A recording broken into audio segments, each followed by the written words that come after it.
Amém. A paz do Senhor, meus irmãos. A roupa que eu estou pede que eu fale isso. A paz do Senhor. Vocês entenderam. Boa noite. Feliz Páscoa. Jesus vive. Nosso Cristo ressuscitou. Amém? Nas últimas semanas, nós caminhamos juntos em uma jornada, em uma série de mensagens intitulada O Caminho de Cristo. E nessa série nós acompanhamos alguns momentos marcantes da vida e do ministério de Jesus.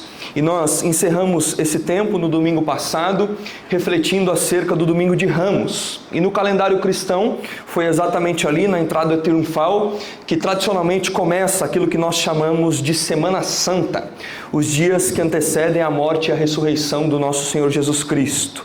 Uma semana que não é apenas para nós um marco histórico, mas uma semana que é profundamente espiritual, porque nela nós vemos com bastante clareza alguns acontecimentos a respeito de quem Cristo é e aquilo que Ele veio fazer, aquilo que Ele veio cumprir no meio de nós. E é por isso que antes de propriamente nós entrarmos no texto bíblico de hoje, eu quero fazer com vocês uma breve recapitulação daquilo que nós vimos e ouvimos nos últimos domingos que antecederam aí a morte e a ressurreição do nosso Senhor Jesus Cristo.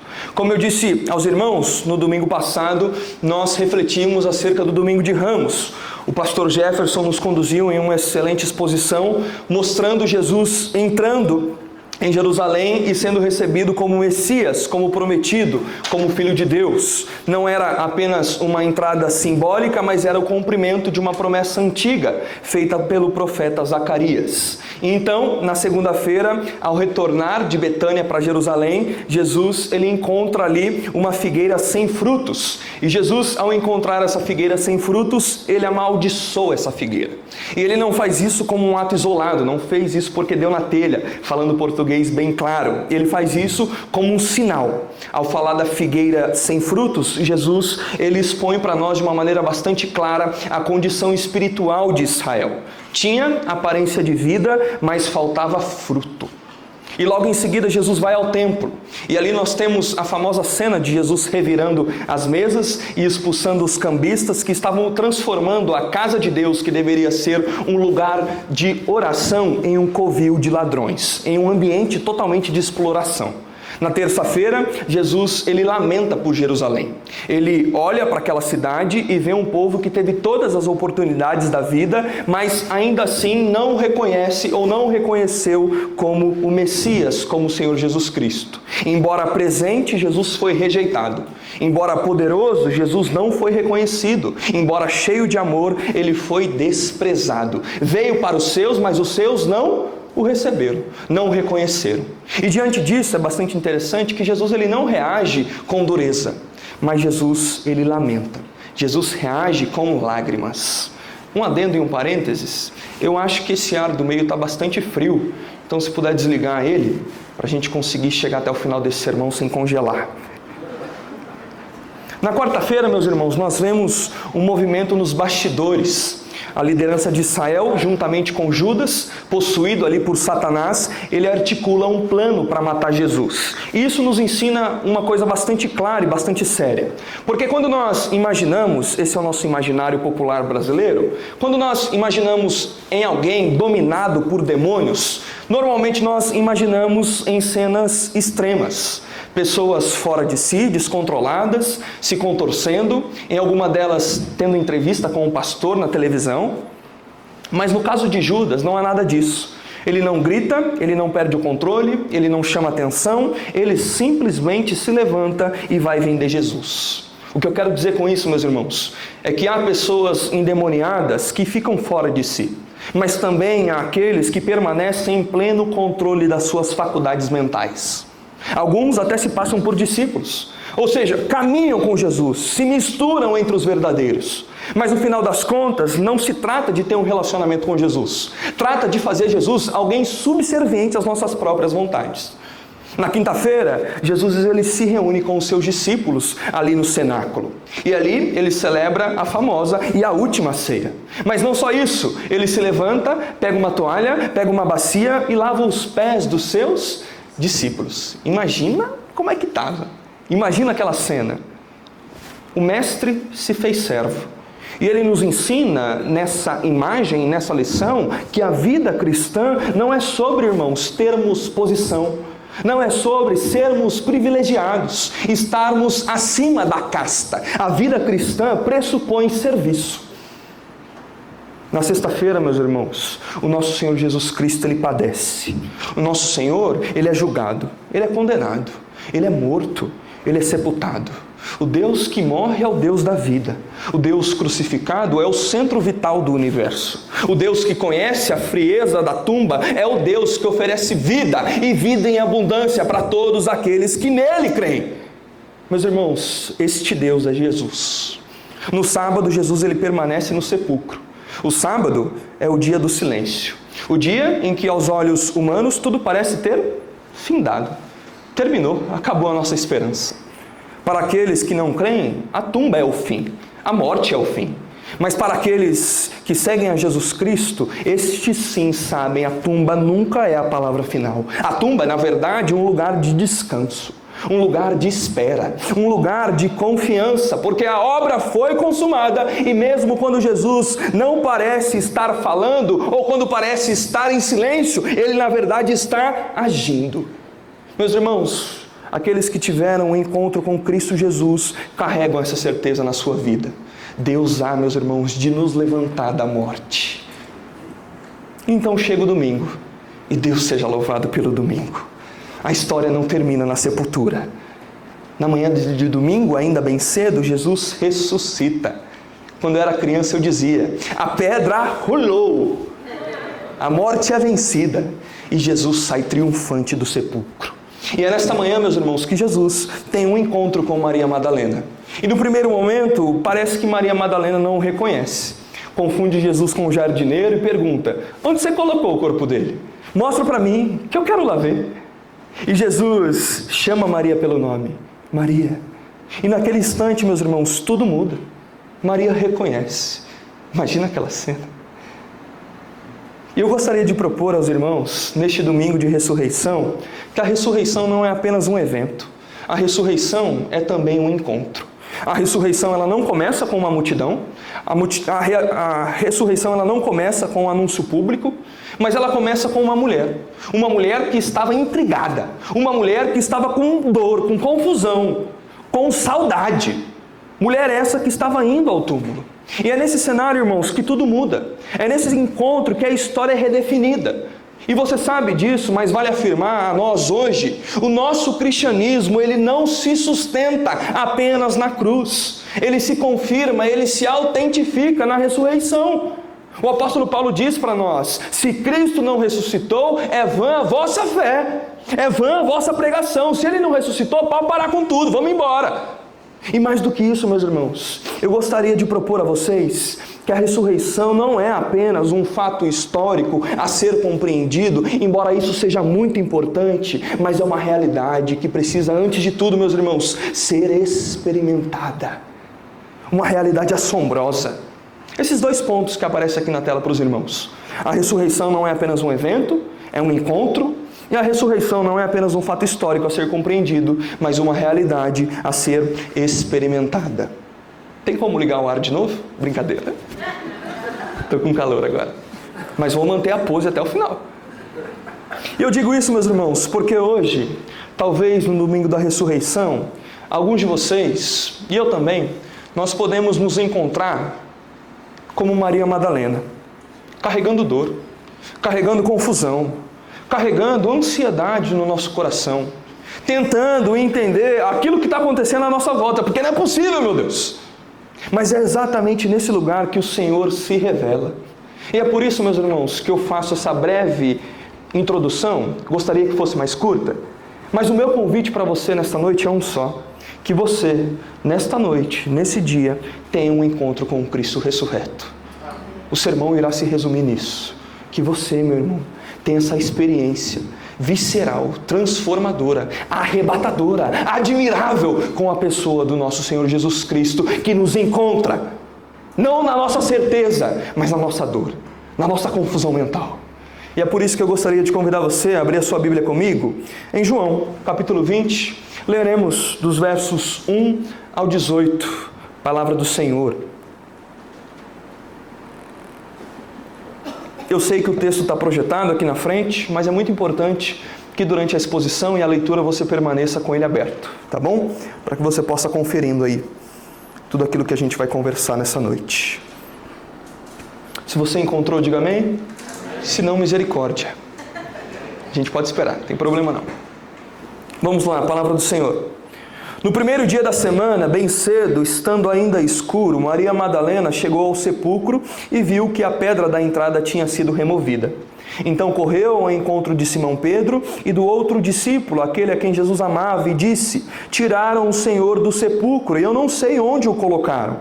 Pedro e o outro discípulo saíram e foram ao sepulcro. Os dois corriam, mas o outro discípulo foi mais rápido do que Pedro e chegou primeiro ao sepulcro. Ele se curvou e olhou para dentro.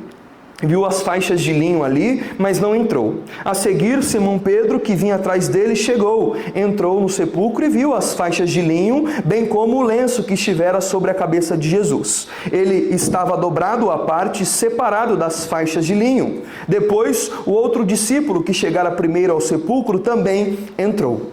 Ele viu e creu. Eles ainda não haviam compreendido que, conforme a Escritura, era necessário que Cristo ressuscitasse dos mortos. Os discípulos voltaram para casa.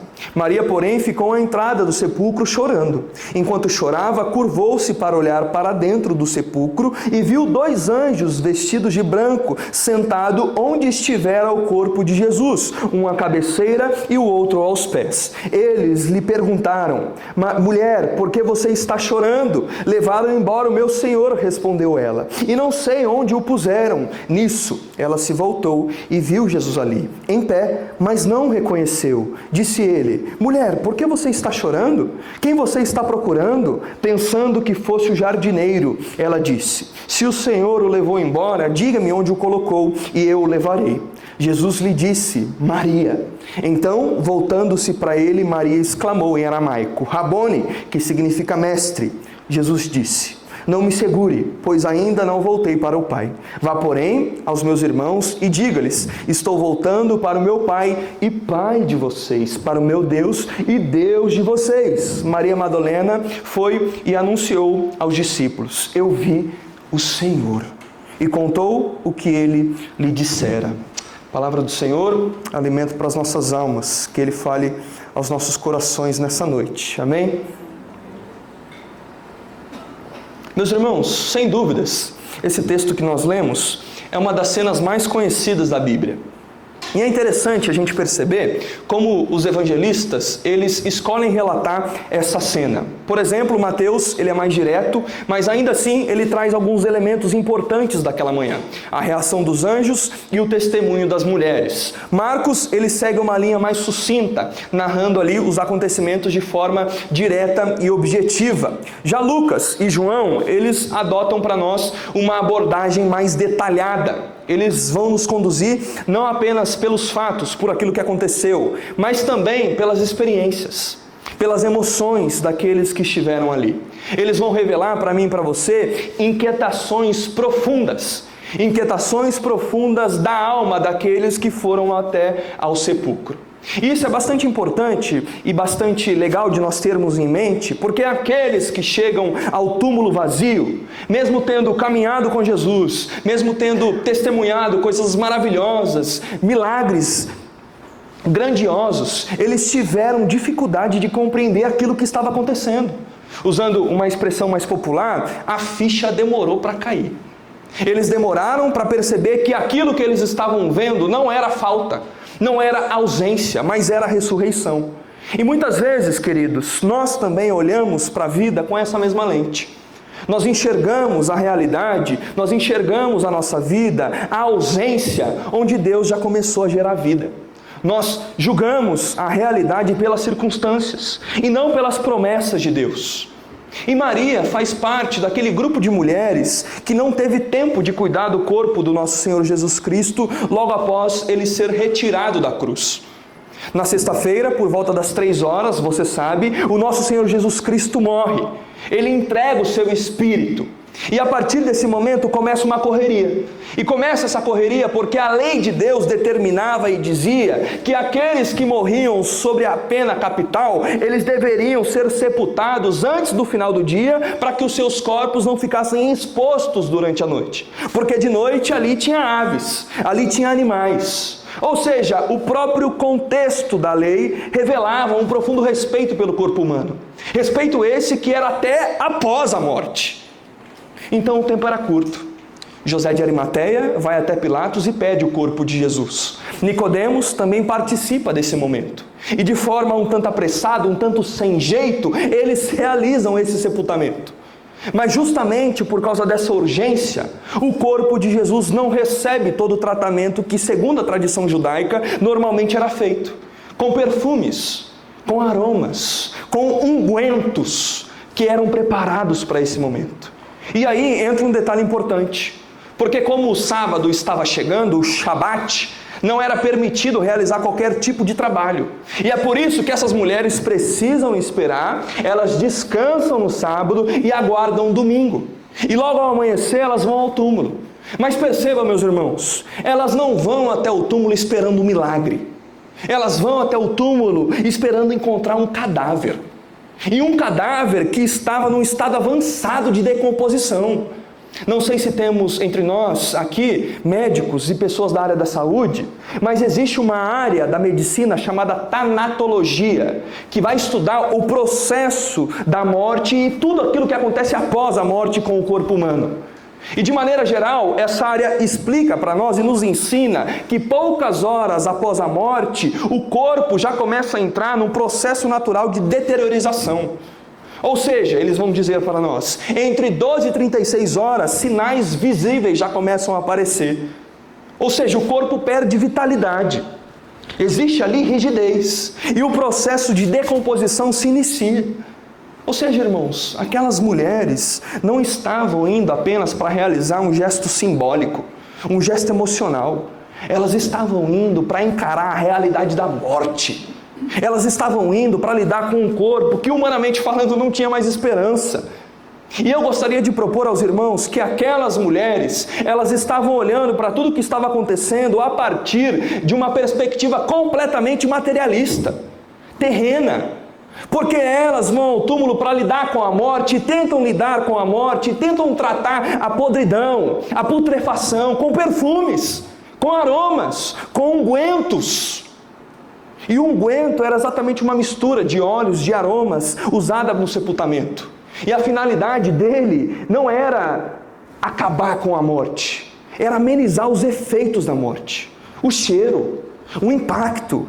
Ou seja, ele não resolvia o problema, ele apenas tornava a morte algo mais suportável. E meus irmãos, aqui está um ponto importante. Ungüentos não redime, o que redime é ressurreição.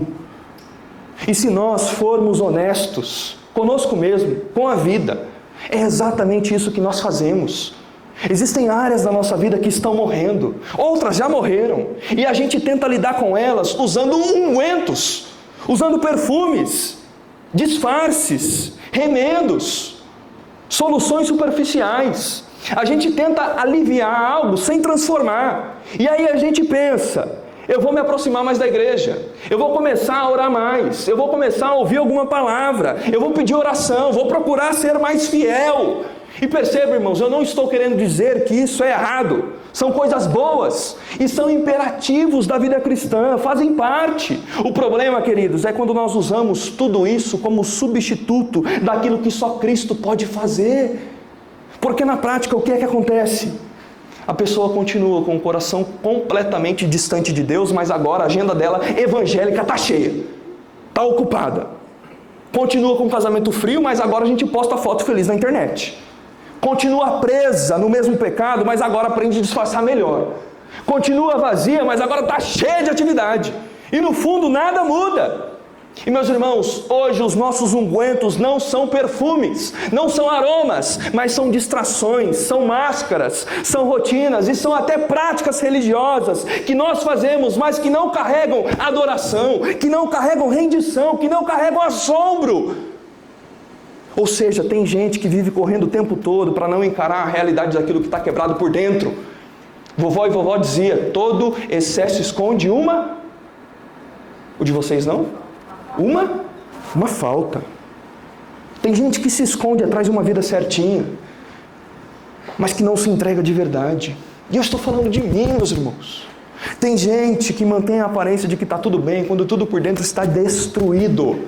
Relacionamentos devastados, casamentos frios, vida espiritual seca, pecado que já virou padrão, já virou rotina. E ao invés de encararmos a nossa necessidade de vida, ao invés de encararmos a nossa necessidade do domingo de manhã de ressurreição, nós tentamos resolver do nosso jeito. Afinal, a gente é o país do quê? Do jeitinho. A gente melhora o comportamento, ajusta algumas coisas, faz algumas pequenas mudanças, mas no fundo nós continuamos mortos. Por quê, meus irmãos? Porque ungüentos melhora o cheiro, mas não muda realidades. E a redenção da morte não está no unguento, a redenção da morte está na ressurreição. Amém? Se hoje você for até onde o meu carro está estacionado, você vai perceber um negócio bastante curioso e engraçado. Na frente dele, a grade do para-choque, aquilo que fica embaixo, sabe? Está amarrada com uma sacolinha de supermercado e um barbante, que eu paguei R$ 1,99. E tem um motivo para estar assim. Um tempo atrás, em um dia de bastante chuva aqui em São José dos Campos, o que acontece? A árvore caiu. E uma árvore caiu parcialmente na rua e eu acertei ela em cheio. Ela pulou na minha frente. O inimigo é sujo. Não vi ela. Foi uma batida, meus irmãos, daquelas que gambiarra não resolvia. Eu levei para um irmão, funeleiro, resolveu a situação 100%.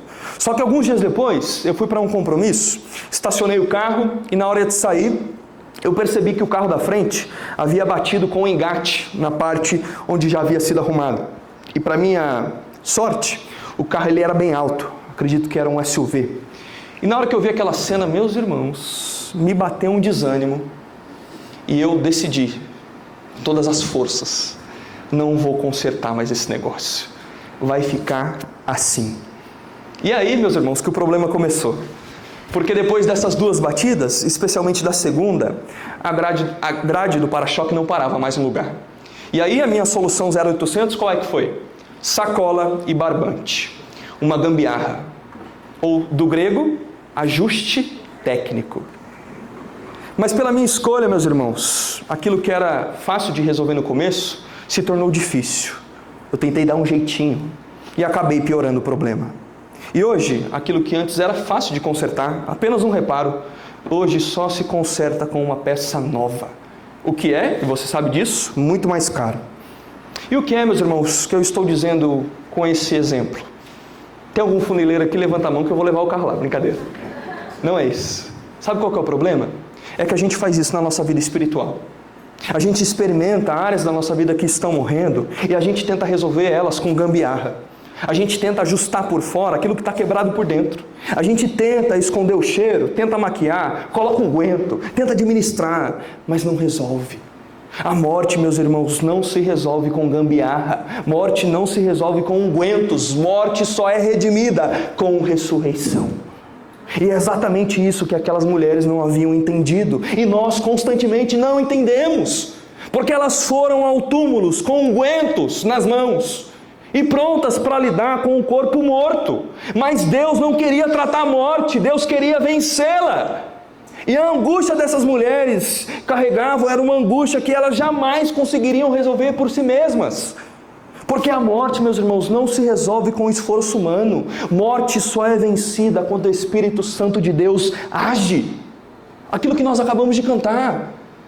O apóstolo Paulo em Romanos 8 vai dizer para nós: o Espírito de Deus que ressuscitou Jesus dos mortos é o mesmo que opera vida em vocês. É como se naquele domingo, meus irmãos, o próprio Deus declarasse: levanta. E é exatamente disso que nós precisamos, queridos. Nós precisamos desse mesmo Espírito falando a nossa vida. E falando a nossa vida a áreas que parecem estar mortas, a realidades que não têm mais esperança. E aí o Espírito Santo de Deus vem e chama de volta à vida. Como o povo da ressurreição, meus irmãos, nós não vivemos de ungüentos, nós não vivemos de gambiarras espirituais, nós vivemos do poder do Santo Espírito de Deus, que ressuscitou Jesus Cristo dos mortos e nos capacita a uma vida digna de tal vocação. E o que esse Espírito faz é trazer vida onde antes só havia morte. É exatamente isso que a cruz revela para a gente, queridos. Porque Jesus, ao tocar na cruz, Ele transforma um símbolo de morte, um símbolo de maldição, em sinal de esperança, em sinal de vida.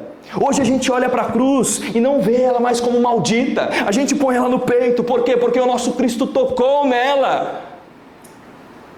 Hoje nós olhamos para a cruz e nós sabemos que dali nasce a nossa nova identidade. É da cruz, meus irmãos, e do Cristo ressurreto que flui tudo aquilo que nós precisamos. No nome de Jesus. Amém? Mas o texto também mostra para nós que existiu ali uma corrida. Cadê a Elce, a nossa corredora? O Lúcio também é um corredor nato. Teve uma corrida aqui. 5K? 10K? 15? Não sei. Quando aquelas mulheres chegam ao sepulcro, elas encontram tudo vazio. Quando eu disse corrida, é corrida mesmo, tá? Correr. Movimento. Não sei se você sabe o que é isso. Depois de ouvirem a declaração dos anjos, por que vocês procuram entre os mortos aquele que vive? Elas correm. E esse detalhe é muito significativo, porque se o Evangelho, meus irmãos, é o anúncio da vida, morte e ressurreição do nosso Senhor Jesus Cristo, então essas mulheres, sim, são as primeiras missionárias da história. São elas que saem do sepulcro anunciando: Ele não está aqui, Ele ressuscitou. E ao ouvirem isso, meus irmãos, Pedro e João também saem correndo. João era o mais jovem, chega primeiro. Ele se inclina, olha para dentro, mas não entra. Pedrão vem logo atrás, já num pace mais lento, afinal era mais velho. Mas como tem coisa que não é para moleque, é para homem, Pedro entra. Deixa eu ver o que está acontecendo aqui. E o ponto central, meus irmãos, não é quem chegou primeiro. Imagina, lá no céu, medalhinha de ouro para o João, chegou primeiro, segundo, Pedro. O que João está tentando nos dizer é que mesmo no meio dessa correria, verso 9, eles chegam lá, mas ainda não tinham compreendido plenamente que, segundo as Escrituras, era necessário que Cristo ressuscitasse dos mortos. Eles não correm esperando ressurreição. Eles correm tentando entender aquilo que aconteceu com o corpo. Pedrão, corintiano, talvez imaginou que fosse um roubo. O João, mais tranquilinho, não, tem que ter uma explicação lógica para isso. Vamos tentar reconstruir a cena do crime aqui e ver o que aconteceu. Eles estão procurando respostas, mas o problema é que estão tentando procurar respostas dentro da lógica da morte. E quando eles entram no sepulcro, o que é que eles encontram? Eles encontram um testemunho. O texto diz para nós que Pedro vê as faixas de linho e também um lenço que estivera sobre a cabeça de Jesus colocado à parte. Ou seja, aquilo não parecia uma cena de roubo. Não tinha desordem. Na verdade, irmãos, aquilo era evidência. E a evidência apontava para uma única realidade: não tem corpo mais aí. Ele vive, ele ressuscitou. E ele ressuscita com o mesmo corpo que ele foi ferido, que ele foi açoitado, que ele foi crucificado. E mesmo diante dessa evidência, eles não compreendem o que estava acontecendo. Eles veem, mas não entendem, observam, mas não conseguem discernir. E então eles voltam. Não como quem entendeu tudo, mas como quem está perplexo, impactado, fora de si, tentando entender o que aconteceu. E é nesse momento, meus irmãos, que a narrativa desacelera. E desacelera de tal forma que passa a focar em Maria. Não sei se você percebeu isso na leitura do texto. Porque enquanto João e Pedro vão embora, Maria permanece. E isso é muito importante. Porque enquanto eles saem correndo, tentando entender, Maria fica ali e faz o quê? Chora. Ela está diante do sepulcro. Ela vê as mesmas evidências, mas interpreta tudo a partir da dor. E é nesse lugar, meus irmãos, não de compreensão, mas da dor, que Cristo se aproxima. Isso é lindo, queridos. Porque Cristo não se aproxima de nós por conta das nossas certezas, por conta das nossas convicções teológicas. Ele se aproxima de nós no meio da nossa dor, no meio da nossa não consciência daquilo que está acontecendo. Enquanto todos estão procurando Jesus, é Jesus quem vem ao encontro dela. Mesmo no meio das suas confusões, Cristo se revela. E Ele se revela e pergunta: mulher, por que você está chorando? Quem que você está procurando? E ela ainda não reconhece e confunde Jesus com o jardineiro. Imagina, seu jardineiro. Ela não falou isso, tá? Eu estou dizendo. Licença poética. Seu jardineiro, fala para mim onde você colocou uma coquinha, 2 litros ali para o seu almoço. Conta para mim, porque se eu souber, eu vou levar, eu vou tratar dele. Perceba, irmãos, a profundidade disso. Ela está diante do Cristo vivo, sim, mas ela ainda interpreta tudo a partir da sua dor. Ela está diante do autor da vida, mas pensa em termos de morte, de maldição. E de certa forma isso também nos alcança. Permita-me dar um conselho a você, algo sensível, mas extremamente necessário. Meu irmão e minha irmã, em nome de Jesus, diante das suas perdas, diante dos seus desafios, não interprete tudo apenas a partir da dor. Olhe também, querido, a partir da esperança que nós temos na ressurreição. Porque em Cristo a dor não é a palavra final. A morte não é o fim da história. O que é que são as nossas histórias? As nossas perdas? Por mais profundas que sejam, e aqui eu não estou querendo tirar o valor da sua perda, da sua dor, mas o que é que são essas coisas diante da vitória final do Cordeiro de Deus que tira o pecado do mundo? Nós não negamos a dor, a gente não nega o sofrimento, mas nós não nos limitamos a eles. Nós olhamos a realidade à luz da ressurreição, nem pessimista, nem otimista, nós somos apocalípticos. Porque Jesus, meus irmãos, não veio para manter sepulcros, Jesus veio para vencê-lo, e todo aquele que está nele participa dessa mesma vitória, a vitória do Cordeiro. E então, meus irmãos, no relato tudo muda. Jesus diz: Maria, e quando ele a chama pelo nome, tudo se revela. Sabe aquela cena assim, desculpa a expressão, mas foi o que veio na minha cabeça? A Carminha olhando o tufão entrando, sabe? Pá! Tá passando de novo, eu acho que na Sessão da Tarde, Avenida Brasil, é? Assiste, é muito bom. Parêntese fechado, quebrei o clima. Mas quando ela se volta, ela reconhece. Rabone, mestre. Ou seja, meus irmãos, a ressurreição não é apenas algo que se vê, é algo que se ouve, é algo que se reconhece. É a voz de Cristo que ilumina os nossos olhos. E talvez aqui esteja algo importante para nós, uma palavra de exortação. Em nome de Jesus, meu irmão, pare de procurar Cristo entre as coisas mortas. Pare de tratá-lo como alguém que apenas administra o que já acabou. Jesus não é guardador de sepulcros. Jesus é aquele que venceu a morte, que transforma a morte em vida. E como é, irmãos, que eu e você muitas vezes tratamos Jesus apenas como um jardineiro, como um coveiro, como alguém que é guardador de sepulcros. Sabe como, queridos? Quando a gente olha para áreas da nossa vida e no fundo a gente conclui: não tem mais jeito. Acabou. Você olha para o espelho e diz: game over. Quando nós aceitamos a morte como palavra definitiva, e aí a gente pensa e começa apenas a administrá-la, com efeitos paliativos. Isso se revela inclusive na forma como a gente vive a nossa fé. Tem gente, irmãos, que passa anos dentro da igreja, vive uma fé de palavras, um evangelismo de boca, e faz tudo isso sem experimentar a transformação real. E talvez um dos nossos maiores dilemas é pregar o evangelho para crente, converter crente velho, que canta, participa, se emociona, levanta suas mãos, vive momentos intensos, mas sai pela porta e tudo continua da mesma forma. Nenhuma mudança no caráter, nenhuma vida sendo renovada, nenhuma área da vida sendo restaurada. E perceba, queridos, isso não é ausência de culto, isso não é ausência de religião, é ausência de ressurreição. Esse Jesus, meus irmãos, é um Jesus reduzido, é um Jesus que apenas acompanha, mas não transforma. É um Jesus que observa a morte e se simpatiza com ela, não vence a morte. Esse é o Jesus, meus irmãos, guardador de sepulcros. Não seja você um crente ruim guardador de sepulcro.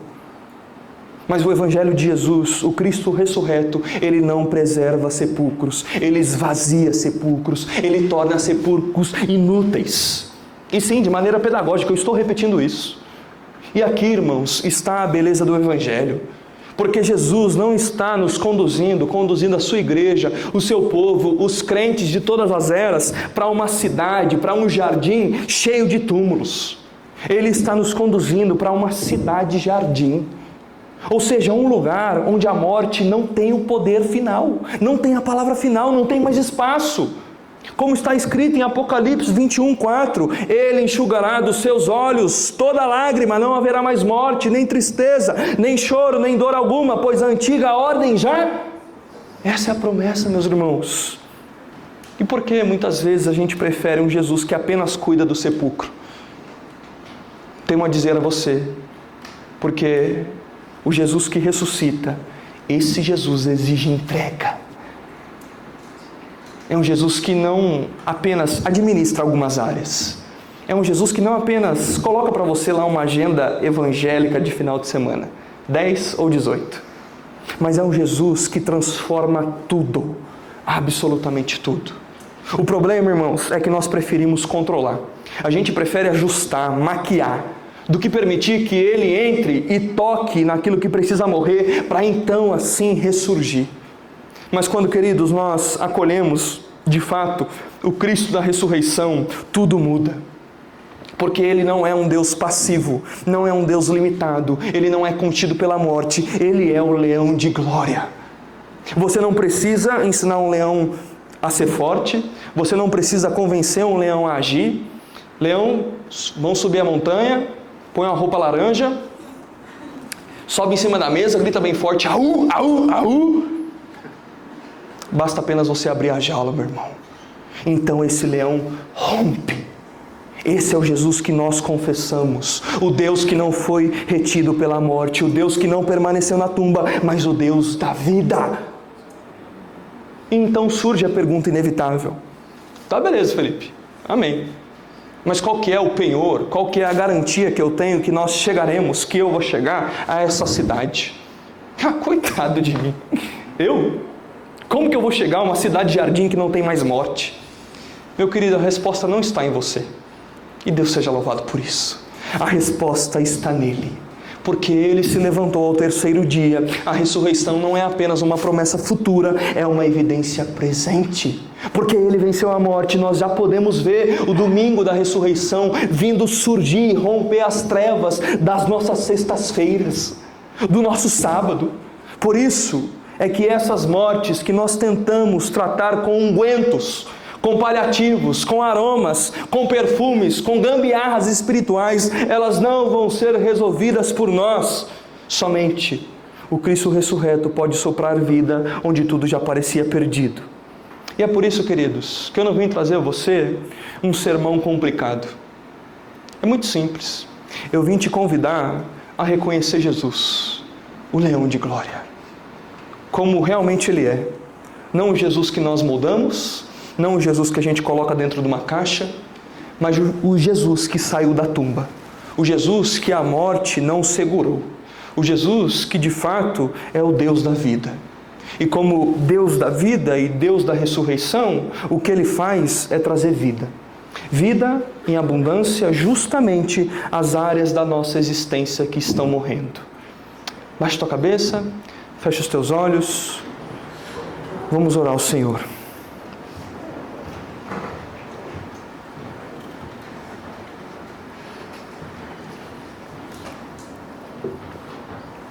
Deus bendito, nós te agradecemos pela Tua palavra.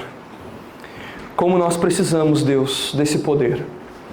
Como nós precisamos, Pai, dessa esperança. Como nós precisamos olhar para essas sepulturas que existem dentro de nós, áreas que estão mortas, feridas, Deus, cheirando mal. E ainda assim, muitas vezes nós tentamos manter o Senhor do lado de fora. Nós não queremos deixar o Senhor entrar. Nós não queremos permitir que o Senhor venha como o Deus da vida, como o Deus da ressurreição. Nós preferimos, tantas vezes, reduzir Jesus, colocá-lo no lugar de um jardineiro de sepulcro, de um coveiro. Mas, Pai, suplicamos a Ti, tem misericórdia de nós. Não permita que esta Páscoa seja apenas palavras. Não permita que seja apenas uma confissão de boca.